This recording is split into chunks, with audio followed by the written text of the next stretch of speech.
In Genesis 1, God established a mandate: subdue the earth and have dominion over it.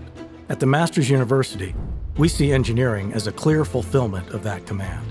Our students learn to design, apply, and advance technology for the good of their fellow man and the glory of the Creator. We don't just develop engineers. We equip leaders to engage world-changing technology through the lens of unchanging truth. After graduation, our mechanical engineers will design car engines, satellites, and robots, machines that increase productivity and raise standards of living. Our electrical engineers will develop technology that connects us, from the cell phones in our hands to the power grids in our communities. And our computer engineers will make faster, more efficient hardware for both the workplace and home.